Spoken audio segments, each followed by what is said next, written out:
বর্ষাকালের মানকচু কাটতে গিয়ে বড্ড হাত চুলকাচ্ছিল, তো ভেবেছিলাম কচুটা ফেলে দেবো, তো না ফেলে অন্যভাবে রান্না করেছিলাম। সুপ্রভাত বন্ধুরা, আমার আরও একটি ব্লগে আপনাদের স্বাগত জানিয়ে আজকের ব্লগটি শুরু করছি। এই যে মিঠি সোনা শুয়ে আছে আর ওর পাশে বসে বসে আমি একটা কাজ করছি, আর ওই কাজের শব্দে মিঠি চোখ মোটা করে করে তাকাচ্ছে। কি কাজ করছি বলুন তো? ওই যে বললাম মানকচুটা আগের দিন রান্না করে শক্ত ফেলে দিতে হয়েছে, তো ভাবলাম বর্ষার সময় হয়তো কচুটা এরকম শক্তই হয়, গলবে না। তো আমি ভাবলাম এইভাবে একবার রান্না করে দেখি। তো একটা গ্রেটারের সাহায্যে বেশ খানিকটা কচু আমি গ্রেট করে নিয়েছি, আর কড়াইতে দিয়ে দিয়েছি সর্ষের তেল, কালো জিরে, কয়েকটা রসুন চেরা আর কাঁচা লঙ্কা চেরা দিয়ে ভালো করে ওটা একটু ভাজা ভাজা করে নিয়ে গ্রেট করে রাখা কচুটা আমি ওর মধ্যে দিয়ে দেব।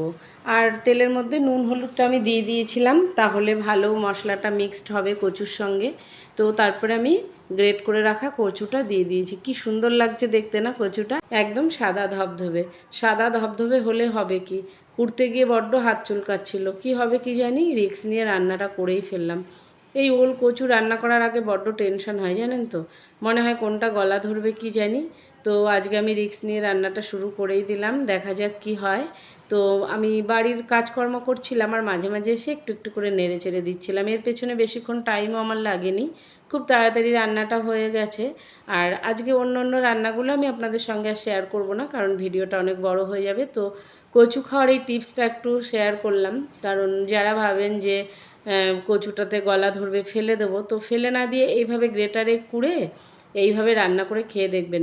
ভাজাটা যখন এই পর্যায়ে এসছে তখন ওপর থেকে দিয়ে দিয়েছিলাম একটুখানি মিষ্টি স্বাদের জন্য।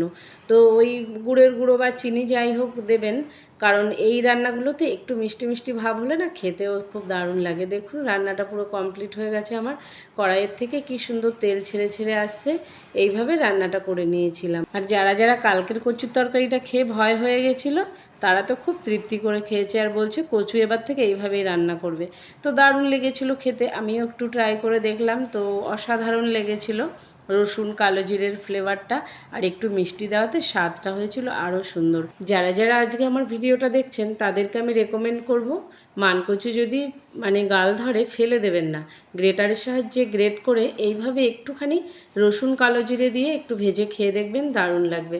তো দুপুরে রান্নাবান্না কমপ্লিট হয়ে গেছিলো, সবাই খেয়ে দিয়ে একটু রেস্ট নিয়ে তারপরে এখন বাজে রাত 9টা। ত্রিশানের অনেকটা হাতের কাজ বাকি ছিল, তো আমার কিছু সবজি রেডি করার ছিল সকালের, ওগুলো করছিলাম আর ওর কাজগুলো করাচ্ছিলাম। এইভাবে আমাকে সবসময় করতে হয়, কাজকর্ম সামলে তারপরে একটু ভিডিও করি।